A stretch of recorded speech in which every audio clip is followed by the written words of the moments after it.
Hello guys, जैसा कि अब रिसर्चेस बता रही हैं कि सर्वाइकल कैंसर फीमेल मोर्टेलिटी का एक बहुत ही इम्पोर्टेंट कॉज है।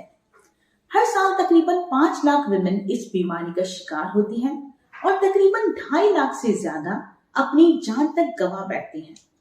2022 के डेटा के अकॉर्डिंग इस बीमारी को सभी कैंसर्स में 14th नंबर और विमेन कैंसर्स में 4th नंबर पर रैंक किया गया है, जबकि ब्रेस्ट कैंसर अभी भी फर्स्ट नंबर पर रैंक है।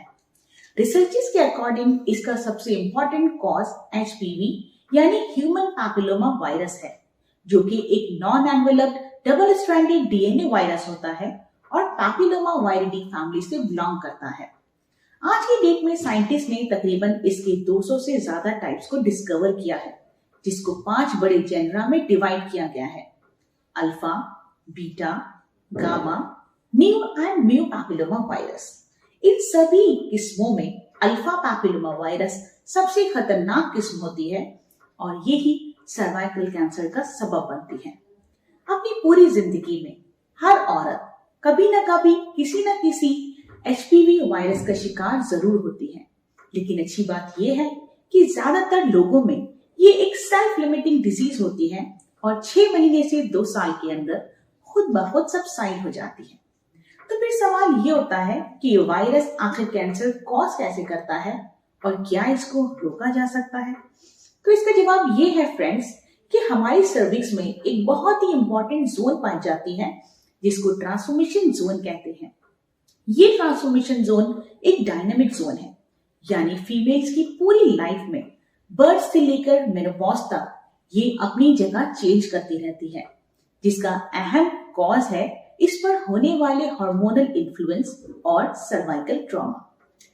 होता यह है कि हमारी बॉडी का हर सरफेस एक सेल लेयर से कवर्ड होता है, जिसको एपिथेलियम कहते हैं। इसी तरह से हमारी सर्विक्स भी एक एपिथेलियम से कवर्ड होती है। सर्विक्स के अंदर का पार्ट यानी कि एंडोसर्वाइकल कैनाल जिस एपिथेलियम से कवर्ड होता है उसे कॉलमनर एपिथेलियम कहते हैं, और बाहर की सर्विक्स यानी कि एक्टोसर्विक्स स्क्वेमस एपिथेलियम से लाइन होती है। ये दोनों एपिथेलिया जिस पॉइंट पर आकर मिलते हैं उसे स्क्वेमो कॉलमनर जंक्शन कहते हैं। फीमेल्स की अर्ली लाइफ में यानी कि प्यूबर्टी से पहले तक ये स्क्वेमो कॉलमनर जंक्शन सर्वाइकल ऑस यानी कि बच्चेदानी के मुंह के थोड़ा सा अंदर लाई करता है, लेकिन जैसे जैसे प्यूबर्टी आती है और बॉडी के अंदर एस्ट्रोजन का सिक्रीशन स्टार्ट होता है, इसके नतीजे में ये कॉलमनर एपिथेलियम एक्सपैंड करके बाहर की तरफ आने लगता है, जिसके नतीजे में स्क्वेमो कॉलमनर जंक्शन भी अपनी जगह चेंज करके सर्वाइकल ऑस से बाहर की तरफ आ जाता है। लेकिन इस एस्ट्रोजन के सिक्रीशन के नतीजे में एक चेंज विजाइनल पीएच में भी आता है। विजाइनल पीएच एसिडिक की तरफ कन्वर्ट हो जाता है, जिसके नतीजे में कॉलमनर एपिथेलियम एक बार फिर स्क्वेमस एपिथेलियम में कन्वर्ट हो जाती है, जिस प्रोसेस को स्क्वेमस मेटाप्लेजिया कहते हैं।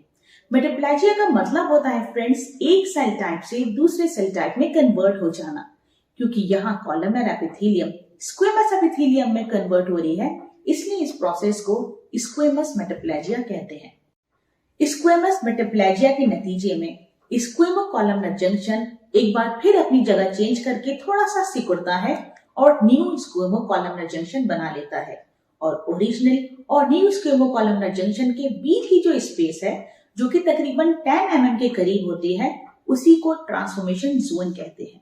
और इस ट्रांसफॉर्मेशन जोन में इमेच्योर मेटाप्लास्टिक स्क्वेमस सेल्स काफी मिकदार में पाए जाते हैं, जो कि कई साल तक ऐसे ही पड़े रहते हैं, और इनका 2 में से 1 नतीजा होता है। ज्यादातर परसेंट लोगों में ये इमेच्योर स्क्वेमस सेल्स मैच्योर हो जाते हैं और नॉर्मल स्क्वेमस एपिथेलियम की तरह से बिहेव करने लगते हैं। लेकिन कुछ लोग ऐसे भी हैं, यानी कि वो लोग जिनमें एचपीवी इन्फेक्शन होता है, उनमें ये immature metaplastic squamous cells atypical dysplastic cells में कन्वर्ट हो जाते हैं, जो कि एक प्री कैंसरस कंडीशन होती है। लेकिन घबराने वाली बात नहीं है, क्योंकि जैसा कि मैं आपको वीडियो के शुरू में बता चुकी हूँ कि एचपीवी इन्फेक्शन ज्यादातर केसेस में एक सेल्फ लिमिटिंग डिजीज होती है और खुद ब खुद सबसाइड हो जाती है। तो जैसे जैसे ये एचपीवी इन्फेक्शन सबसाइड होता है, तो ये एटिपिकल डिस्प्लास्टिक एपिथेलियम भी नॉर्मल की तरफ कन्वर्ट हो जाती है। लेकिन कुछ लोग ऐसे भी हैं जिनमें ये एचपीवी इन्फेक्शन खुद से सबसाइड नहीं होता और कई सालों तक ऐसे ही पड़ा रहता है, जिसके नतीजे में ये pre cancerous condition invasive carcinoma की शक्ल ले लेता है। लेकिन ऐसा ज्यादातर उन्हीं लोगों में देखा गया है जिनके अंदर इसके रिस्क फैक्टर्स भी पाए जाते हैं, जैसे कि ओरल कॉन्ट्रासेप्टिव पिल यूजर्स, यानी कि वो लोग जो कि कॉन्ट्रासेप्शन के लिए पिल्स का बहुत ज्यादा यूज करते हैं, या फिर मल्टीपल सेक्सुअल पार्टनर्स, स्मोकर्स, कोई भी इम्यूनो कॉम्प्रोमाइज कंडीशन जैसे कि एचआईवी या फिर लो सोशियो इकोनॉमिक स्टेटस। क्योंकि इसका सबब एक वायरस है, तो बहुत मुमकिन है कि काफी हद तक इस बीमारी को रोका जा सकता है। तो आप लोग ये सोच रहे होंगे फ्रेंड्स कि वो कौन से तरीके हैं जो अगर हम अपनी लाइफ में एक्वायर कर लें तो इस बीमारी से बच सकते हैं, और अगर इसका कॉज वायरस ही है तो क्या इसका कोई वैक्सीन भी अवेलेबल है? जी हाँ फ्रेंड्स, आप लोगों के लिए एक गुड न्यूज है कि साइंटिस्ट ने इसका वैक्सीनेशन खोज निकाला है, जो कि एचपीवी वैक्सीनेशन के नाम से अवेलेबल है। 2006 में इस वैक्सीन को इंडिया ने फीमेल्स के लिए रिकमेंड किया था, लेकिन वक्त के चलते चलते इस वैक्सीन को 2009 में मेल्स और फीमेल्स दोनों में रिकमेंड किया जाने लगा। तो अब मैं आपको ले चलती हूँ एचपीवी वैक्सीनेशन की तरफ। इंडिया में इसके दो टाइप्स मौजूद हैं। एक है बाइवैलेंट एचपीवी वैक्सीन, जो कि सर्वारिक्स के नाम से आता है, और दूसरा है क्वाड्रीवैलेंट एचपीवी वैक्सीन, जो कि गार्डासिल के नाम से अवेलेबल है। गार्डासिल और सर्वारिक्स दोनों की प्रोटेक्टिव एफिकेसी 5 से 10 साल की होती है, और ये हमें तकरीबन 100% तक एचपीवी इन्फेक्शन से महफूज रखता है, डिपेंडिंग अपॉन कि हमने अपनी लाइफ की किस एज में इस वैक्सीन को लिया है। 2023 की WHO की गाइडलाइंस के अकॉर्डिंग हर लड़की को 9 से 14 साल की उम्र में इस वैक्सीन की 1 या 2 डोज लेनी जरूरी है, और अगर आपकी उम्र 15 से 20 साल की है तो भी आपको इस वैक्सीन की 1 या 2 डोज लेनी जरूरी है। लेकिन अगर आप 20 साल से ज्यादा हैं तो आपको इस वैक्सीन की 2 डोजेस लेना मैंडेटरी है, और दोनों डोजेस के बीच का इंटरवल 6 मंथ्स तक होना चाहिए। अगर आपने सेकेंड डोज 5 मंथ से पहले लिया है तो आपको थर्ड डोज लेना जरूरी है, जो कि सेकेंड डोज की तकरीबन 4 महीने के बाद ली जानी चाहिए। गार्डासिल और सर्वारिक्स दोनों का ही कोई भी एडवर्स इफेक्ट नहीं है, सिर्फ और सिर्फ लोकल पेन और स्वेलिंग के।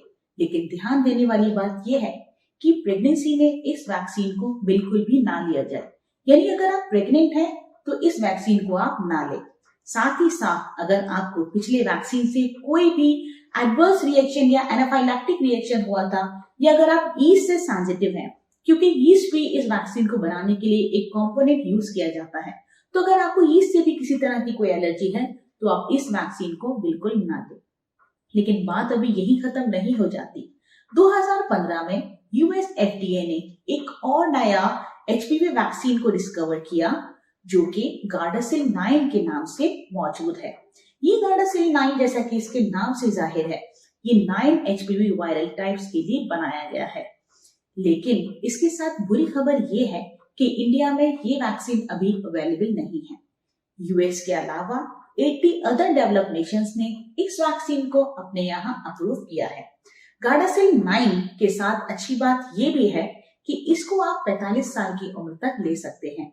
इसके लिए आपको 3 डोज शेड्यूल फॉलो करना होता है, 0, 1 to 2 और 6 मंथ्स पर। गार्डासिल 9 के साथ भी कोई भी एडवर्स इफेक्ट एसोसिएटेड नहीं है, जैसा कि मैंने आपको गार्डासिल के साथ बताया था। लेकिन गौर करने वाली बात यह है फ्रेंड्स कि अगर आप फुल्ली वैक्सीनेटेड भी हैं तो भी आपको रूटीन सर्वाइकल स्क्रीनिंग जरूर करानी है। वो इसलिए क्योंकि जैसा कि मैं आपको पहले बता चुकी हूँ कि साइंटिस्ट ने एचपीवी के तकरीबन 200 से ज्यादा टाइप्स को डिस्कवर किया है, लेकिन कोई भी वैक्सीन ऐसा नहीं है जो कि सारे के सारे एचपीवी वायरस से आपको प्रोटेक्ट करे। वैक्सीन सिर्फ और सिर्फ कुछ ही कॉमन टाइप्स के लिए बनाए गए हैं, तो बहुत पॉसिबिलिटी है कि जो वायरस वैक्सीन में कवर्ड नहीं है आप उससे इन्फेक्टेड हो सकते हैं।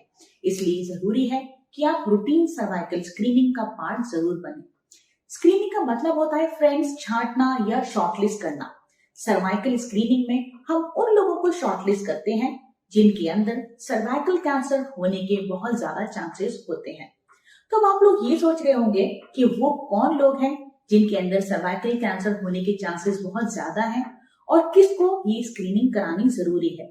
तो मैं आपको बता दूं कि अगर आपकी उम्र 21 साल से ज्यादा है तो आपको हर साल सर्वाइकल स्क्रीनिंग करानी जरूरी है। सर्वाइकल स्क्रीनिंग कराने के बहुत सारे तरीके हैं, जैसे pap smear, liquid based cytology, colposcopy, cervical biopsy, fluorescent spectroscopy, HPV DNA testing वगैरह वगैरह। और हर प्रोसीजर का एक अपना इंडिकेशन और सेंसिटिविटीज है। बहरहाल मेथड कोई भी हो, जरूरी है कि आपको सर्वाइकल स्क्रीनिंग करानी चाहिए। अगर आपकी उम्र 21 साल से ज्यादा है तो आपको हर साल पैप स्मीयर या LBC कोई सा भी सर्वाइकल स्क्रीनिंग कराना जरूरी है। लेकिन अगर आपकी उम्र 30 साल से ज्यादा है तो पैप स्मीयर के साथ साथ आपको HPV DNA टेस्टिंग कराना भी जरूरी है। अगर आपके पिछले 10 साल के 3 कंसेक्यूटिव स्क्रीन्स नेगेटिव आए हैं तो आप हर 3 साल पर अपनी स्क्रीनिंग करा सकते हैं। अगर आपकी उम्र 65 साल से ज्यादा है या किसी और बिनाइन लीजन की वजह से आपकी हिस्टेरेक्टमी हो चुकी है तो आप स्क्रीनिंग कराना बंद कर सकते हैं, प्रोवाइडेड कि पिछले 10 साल के 3 कंसेक्यूटिव सैंपल्स आपके नेगेटिव आए।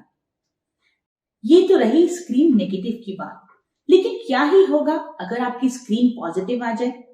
घबरा जाएंगे? बिल्कुल नहीं। सबसे इंपॉर्टेंट बात यह है कि स्क्रीन पॉजिटिव आने का हरगिज ये मतलब नहीं है कि आपको सर्वाइकल कैंसर हो ही गया है, लेकिन ये आपके लिए अलार्मिंग है। आपको अपने कंसर्न गायनेकोलॉजिस्ट की कांटेक्ट में रहना है और जैसे जैसे वो आपको फॉलोअप विजिट्स के लिए बुलाते हैं आपको जाना है। अगर इन फॉलोअप विजिट्स के दौरान आपकी कोई भी स्क्रीन फिर से नेगेटिव आ जाती है तो भी आपको 2 साल से पहले स्क्रीन करवाना नहीं छोड़ना। दूसरी बात यह है कि अगर आपका सर्वाइकल कैंसर कंफर्म हो जाता है तो भी पैनिक होने की जरूरत नहीं है, क्योंकि आज की डेट में इसका इलाज मौजूद है, प्रोवाइडेड कि आपकी डिजीज अर्ली फेज में डायग्नोज हो जाए। इसलिए मैं बार बार इस बात पर ध्यान दे रही हूँ friends, early screening, early screening, early screening, यानी जितना अर्ली ये डायग्नोज होगा उतने ही ज्यादा चांसेस हैं कि ये ट्रीट किया जा सके। इसी के साथ मैं अपनी बात खत्म करती हूँ। उम्मीद है कि आपको इससे फायदा होगा। अगर आपको इससे रिलेटेड कोई भी क्वेरीज हैं तो आप मुझसे कमेंट में पूछ सकते हैं।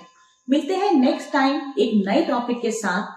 तब तक के लिए स्वस्थ रहिए, सुरक्षित रहिए और ध्यान रखिए, prevention is better than cure. स्वस्थ नारी सब पर भारी। Bye bye.